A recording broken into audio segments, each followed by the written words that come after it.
Assalamualaikum warahmatullahi wabarakatuh. Sampurasun sugri kaum dangu di mana bayi ayana tepang deui di channel Carita Sunda, channel Kang Ajun. Ayeuna Kang Ajun bade ngaguar carita ngeunaan Guha Ciangkup. Nah, disebut oge Guha Singkup pedah ayana di Desa Singkupnya di Kecamatan Pasawahan, Kabupaten Kuningan, Jawa Barat.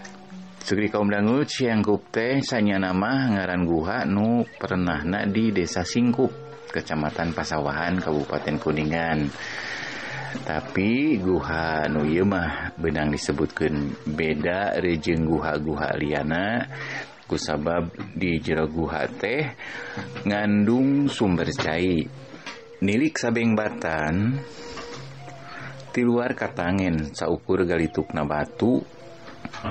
Eta batu badag sugri kaum dangu anu napel rejeung lemah tur kahieman ku tatangkalan.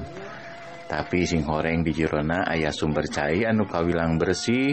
Tah kurang leuwih 10 meter ti Guha Ciangkup aya walungan leutik ya tiasa disebatnya eta wahangan. Tah urang Kuningan mah nyebatna teh hawangan gitu teh nya, upami di Priangan wahangan nya sami bae walungan alit walungan leutik anu caina herang canembrang ngagenyas gitu nya bersih. Nyaritakeun Guha Ciangkup teu bisa dipisahkeun rejeung karuhun nu ngababak-babak desanya eta Eyang Manguntapa. Nu kiwari makamna dikaramatkeun teu jauh ti lokasi Guha Ciangkup. Baheula Ciangkup teh nyaeta ngaran hiji gunung nu ngarupakeun runtuyan Gunung Ciremai. Eta guha ceuk sawatara katerangan geus nyampak mangsa Karajaan Cempa Cirebon nu jadi papayung agung di eta karajaan nyaeta Raja Jajengkara. Ari nu jadi patihna nyaeta katelah Patih Nurjaman.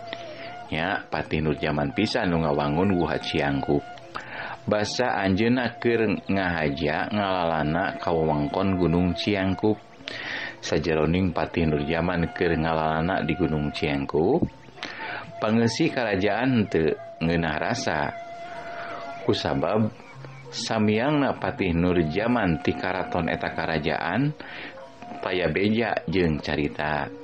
Nya antukna Patih Nurjaman diteangan ku alona nyaeta Selarasa. Sanggeus apal yen Patih Nurjaman miang ka Gunung Ciangkup, satuluyna Selarasa ngajugjug ka eta gunung sejak neangan Patih Nurjaman. Pamustunganana anu diteangan teh kapanggih keur nyieun guha di Gunung Ciangkup. Sanajan Selarasa apal yen Patih Nurjaman aya di jero guha, tapi henteu gancang-gancang nepungan.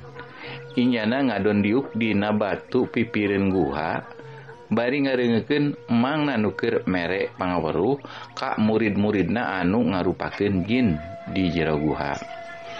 Tapi elmu Patih Nurjaman taya hiji oge anu bisa katalar. Sabalikna Selarasa anu mirengkeun ti luar apal naon rupa nu dikedalkeun ku pamanna. Nu saukur ditepikeun Patih Nurjaman bisa katampa.